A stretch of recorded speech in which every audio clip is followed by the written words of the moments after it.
Aku berkutat dengan masakanku yang belum matang. Perutku keroncongan. Tadi aku lupa makan siang karena terlalu sibuk.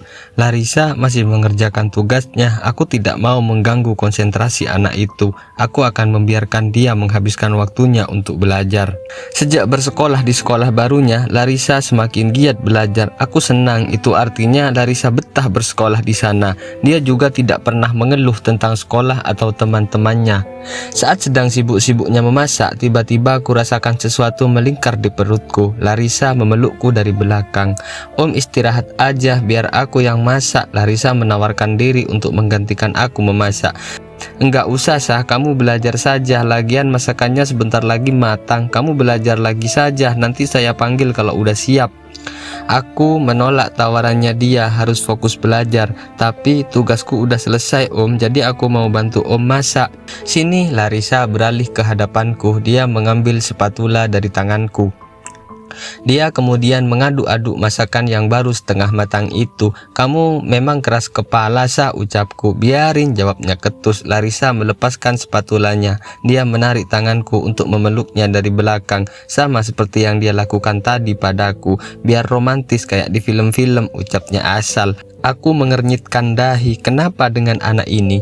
Memangnya begini?" tanyaku. "Di film-film kan kayak gitu. Istrinya masak, suaminya tiba-tiba peluk dari belakang. Romantis banget," jawabnya seakan film romantis adalah contoh baginya. "Yah, dasar anak nakal." Aku menyentil keningnya pelan. Bisa-bisanya dia meniru adegan-adegan film. "Ih, Om, sakit tahu." Larissa mengernyutkan bibir kesal. "Halah, pelan kok ledekku. Om, nyebelin," ucapnya. Dia kemudian melanjutkan mengaduk masakan yang sebentar lagi akan matang. Aku pergi mengambil beberapa piring dan sendok. Aku menatanya di atas meja makan. Larissa datang dengan membawa teflon berisi masakan di tangannya, kemudian memasukkannya ke dalam wadah yang sudah kusediakan. Kami pun makan malam bersama. Larissa makan dengan lahap. Dia pasti lelah di sekolah sehingga makanannya pun banyak. "Sah, apa di sekolah kamu dekat sama seseorang?" tanyaku. Aku ingin tahu apakah Larissa dekat dengan murid laki-laki atau tidak.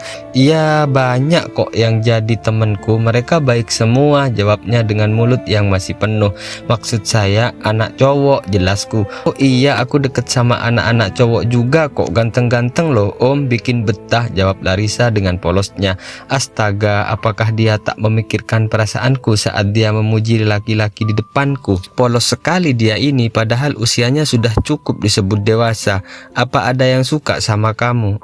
Maksud saya cinta sama kamu," tanyaku lagi. "Enggak kok, cuma temen biasa. Aku kan udah punya, Om. Kalaupun ada yang suka sama aku, mana aku mau," jawabnya dengan terus makan. "Beneran?" tanyaku ingin meyakinkan diri. "Iyalah, Om, aku kan udah punya suami. Mana mungkin aku pacaran sama yang lain, Om." "Aneh deh," Larissa tanpa kesal dengan pertanyaanku. Tapi aku senang karena Larissa ternyata masih menganggapku sebagai suaminya.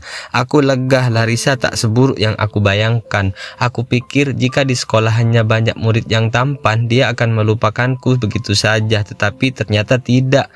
Aku masih dianggapnya sebagai suami. Kami menghabiskan makanan yang sudah mulai dingin karena terlalu banyak mengobrol. Malam sudah mulai larut. Kulihat jam dinding sudah menunjukkan pukul 21.30. Sudah malam, waktunya untuk tidur. Larissa membereskan bukunya dan menyimpan kembali ke tempat biasanya disimpan. Dia lalu menarik tanganku masuk ke dalam kamar. "Ayo tidur, Om, udah malam," ajaknya. Dia masih menarik tanganku agar aku naik ke tempat tidur. "Sah, saya mau ke kamar mandi dulu, kamu tidur duluan saja." Aku melepaskan tangan Larissa dan pergi ke kamar mandi untuk buang air kecil. Setelahnya aku kembali. Larissa sudah berbaring di tempat tidur, tubuhnya tertutup selimut hingga leher. "Ayo sini," Larissa merengek memintaku untuk segera naik dan tidur di sampingnya. Aku menurut. Aku naik ke tempat tidur dan berbaring di sampingnya. Larissa dengan cepat memeluk tubuhku. Dia mengendus tubuhku. Entah apa yang dia lakukan.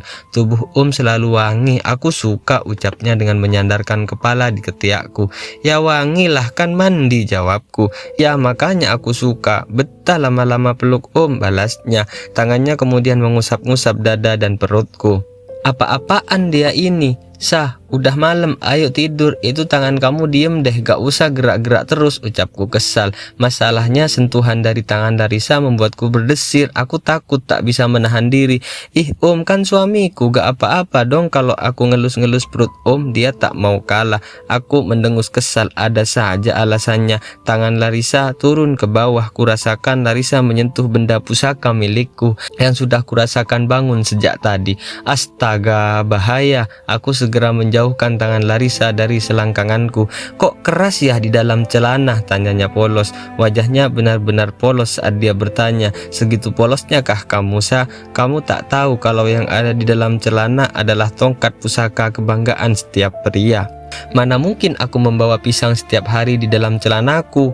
Tidur, bentakku. Aku kesal sekaligus kikuk karena Larissa membuat tongkat pusakaku bangun. Galak kayak bapak-bapak, kalau marah jelek, dia mengejekku.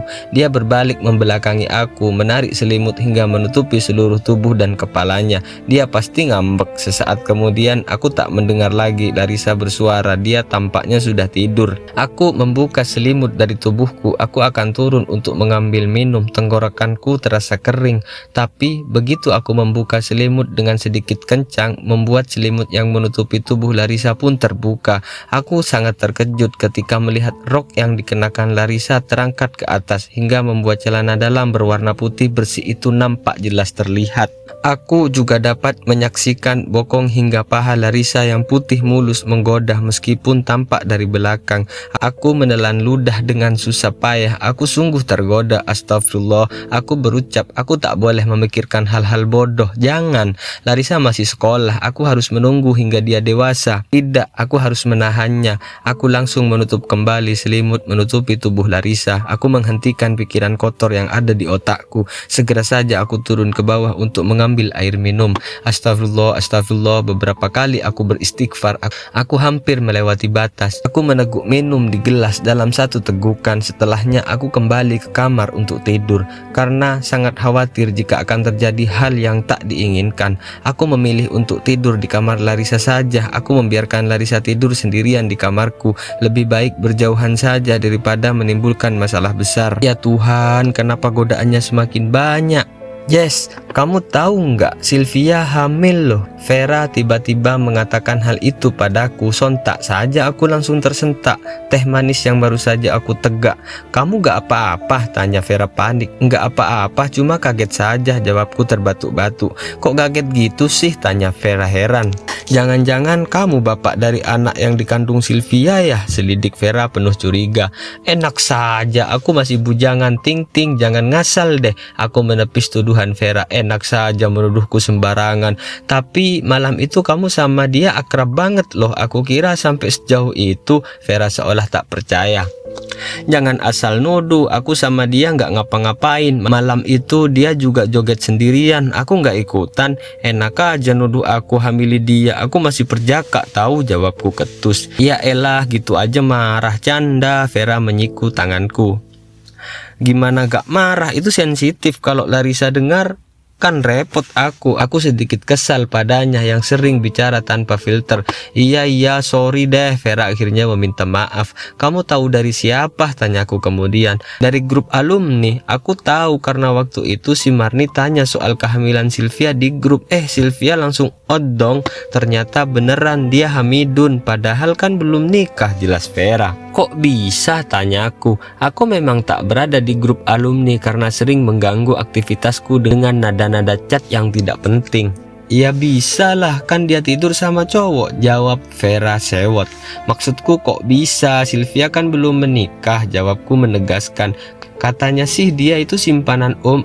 Aku dengar-dengar dia itu jadi simpanannya gubernur. Tapi gak tahu bener apa enggaknya. Cuman gosip sih, jawabnya tak peduli. Masa sih, aku tak percaya. Ya nggak tahu juga sih, kan itu gosip.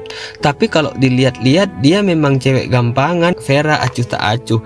Aku Aku menggelengkan kepala, tak mengerti bagaimana bisa Sylvia hamil tanpa menikah, sedangkan Larissa saja yang sudah kunikahi masih belum kujamah. Memang aneh dunia ini. Aku ketawa kecil. Sebelum pulang ke rumah, aku menjemput Larissa di tempat ekskulnya. Aku sengaja menyuruhnya untuk ekskul agar dia juga ada teman selagi aku di kantor. Aku tidak bisa membiarkan Larissa sendirian baik di rumah ataupun di luar. Aku takut kejadian saat itu terjadi lagi, sehingga aku menjadi lebih waspada terhadapnya. Aku selalu mengantar pergi ke sekolah dan malam aku menjemputnya pulang di tempat ekskul. Itu rutinitasku setiap hari, seperti seorang supir dan pengawal baginya. Larissa berlari ke arahku. Dia langsung masuk ke mobil dan mencium punggung tanganku takzim. Dia memang gadis yang baik dengan pendidikan dan budi pekerti yang baik. Aku suka dia. Di balik sifat manjanya, dia adalah sosok gadis yang berkepribadian baik. Om, aku lapar, makan dulu ya, dia merengek. Jadi kita makan malam di luar, tanyaku. Iya, aku males masak, hehe, jawabnya nyengir. Oke, kita cari tempat makan. Aku setuju saja. Kami pun pergi meninggalkan tempat ekskul Larissa untuk mencari tempat makan yang enak. Om, kita makan bakso aja yuk, ajaknya dengan menunjuk pedagang bakso di pinggir jalan. Yakin? Tanyaku. Iya, baksonya enak loh, jawabnya yakin. Ya udah ayo, aku mengajak Larissa untuk turun. Kami pun menghampiri pedagang bakso dan memesan 2 porsi untuk kami. Om, besok bisa antar aku ziarah ke makam mama papa nggak? Aku kangen, pintanya. Boleh, saya antar kamu besok ya, jawabku setuju. Beneran om? Asyik. Larissa kegirangan, padahal hanya akan diantar berziarah saja. Kamu lucu sah, aku suka kamu. Silahkan. Pedagang bakso menyajikan bakso pesanan kami. Aromanya menggugah selera, membuatku semakin lapar. Kami menikmati bakso dengan lahap. Enak sekali, benar kata Larissa, bakso ini memang enak. Saat tengah menikmati bakso, seorang pemulung menghampiri penjual bakso untuk mengambil plastik bekas di samping gerobaknya. Kuperhatikan Larissa menatap ke sana. Dia lalu berbalik padaku dengan wajah merengut. Om, boleh minta 1 porsi lagi nggak? Tanyanya. Buat apa? Itu belum habis, tunjukku pada mangkok yang masih berisi bakso miliknya. Buat bapak itu, kasihan dia pasti lapar. Boleh ya? Larissa menunjuk pemulung itu dengan tatapan iba. Dia merengut padaku memohon. Boleh pesen gih, pintaku mengizinkan untuk membeli bakso lagi. Dia tersenyum senang lalu memesan 1 porsi bakso dibungkus. Setelahnya dia mengantarkan bungkusan bakso itu dan memberikannya pada pemulung yang mulai berjalan menjauh dari gerobak bakso. Aku memperhatikan Larissa dari kursiku. Dia memberikan bakso juga merongoh saku seragamnya dan memberikan uang pada pemulung itu dengan wajah bahagia. Dia juga mencium punggung tangan pemulung tua itu dengan takzim tanpa rasa jijik sedikit pun. Aku tersenyum melihat pemandangan yang langka itu. Aku kagum padanya. Meski dia terlihat sangat polos dan manja, tapi dia memiliki hati yang tulus. Larissa kembali duduk di sampingku dan melanjutkan menghabiskan bakso yang mulai dingin. Kamu kasih apa tadi? Tanyaku. Sisa uang jajanku om, jawabnya. Kok dikasih ke dia? Kan besok kamu pengen jajan lagi. Aku sengaja menjebak. Kan besok om kasih aku uang jajan lagi, aku bisa jajan deh, jawabnya polos tersenyum lebar padaku. Aku tersenyum mendengar jawabannya. Dia memang cerdas, aku suka dia. Kamu sering kayak gitu? Tanyaku lagi. Iya om, kalau uang jajanku tersisa aku biasanya kasihkan ke anak-anak pengamen yang ada di jalanan atau ke pengemis yang sering duduk di trotoar itu loh, jawabnya masih menikmati bola bakso. Kamu nggak sayang? Kan uangnya bisa ditabung. Aku kembali menjebaknya dengan pertanyaanku. Enggak lah, kan kata mama kalau kita sedekah nanti akan berganti berlipat ganda, rezeki kita malah tambah banyak. Aku kan bisa minta kok om kapanpun aku mau, hehe, jawabnya telak sekali. Sungguh didikan orang tua yang sangat baik. Aku menyesal karena telah menyebabkan kedua orang tuanya meninggal.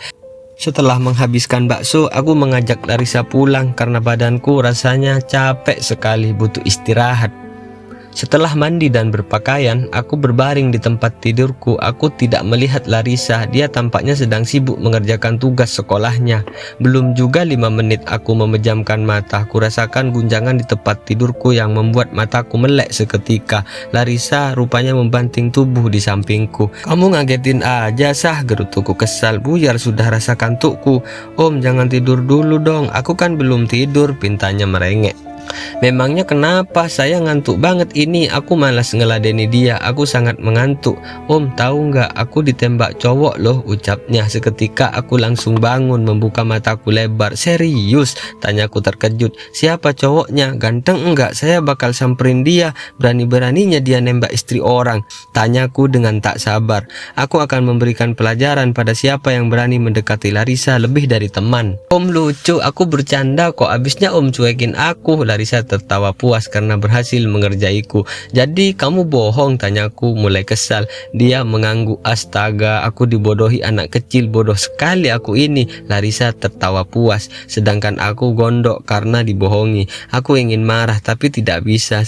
Saya juga tadi baru saja pacaran sama asisten pribadi saya, aku membalasnya. Larissa seketika diam, tertawanya terhenti. Dia menatap tajam padaku.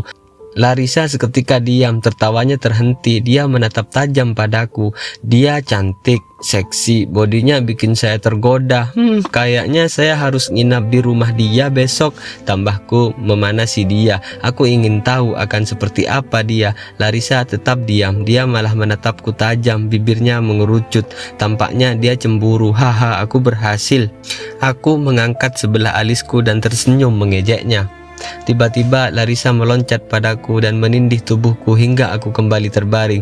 Dia berada di atas tubuhku. Wajah kami sangat dekat, nyaris tanpa jarak. Matanya menatapku. Apa aku nggak cukup cantik? Apa aku nggak cukup baik? Tanyanya dengan wajah sendu. Kenapa Om malah berhubungan dengan wanita lain? Apa aku ini masih seperti anak kecil? Tanyanya lagi. Aku ternganga mendengar setiap pertanyaan Larissa yang memberondong itu. Bagaimana bisa dia bertanya seperti itu? Aku bisa kok jadi wanita dewasa seperti selera Om, ucapnya lagi. Aku menatapnya. Dia tampak sangat cemburu ketika aku menceritakan wanita lain. Larissa mendekatkan wajahnya padaku. Kurasakan bibirnya menyentuh bibirku. Aku terkejut. Dia menciumku. Aku membulatkan mataku tak percaya dengan yang Larissa lakukan padaku. Dia melepaskan ciumannya yang tak kubalas. Dia menatapku dengan kecewa. Ternyata Om memang cuma menganggapku sebagai anak kecil, ucapnya sedih. Saat Larissa hendak turun dari tubuhku, aku segera menariknya dan mencium bibirnya dalam. Aku melumat bibirnya penuh gairah. Aku memang menginginkannya sejak lama, tapi tidak berani. Larissa membalas ciumanku. Kami bergumul bibir yang bertaut mesra. Aku melepaskan tautanku dan menatapnya. Cukup seperti ini dulu. Saya nggak mau melewati batas. Kamu harus sekolah sampai lulus. Saya nggak mau menghancurkan masa depan kamu dengan keegoisan saya, ucapku tulus padanya. Dia menatapku dan tersenyum, lalu mengangguk. Keras lagi, tanyanya dengan menunjuk ke bawah selangkangannya, di mana pedang pusaka milikku telah mengeras. Aku menjadi sangat malu. Aku menurunkan Larissa dari atas tubuhku dan pergi ke kamar mandi dengan cepat. Kalau dia sepolos itu, dari mana dia tahu cara berciuman? Aku bergumam sendiri di kamar mandi. Aku belum siap untuk melihat wajah polos Larissa yang membuatku malu setengah mati. Pisangku juga belum lemas. Aku harus menunggu. Menyebalkan.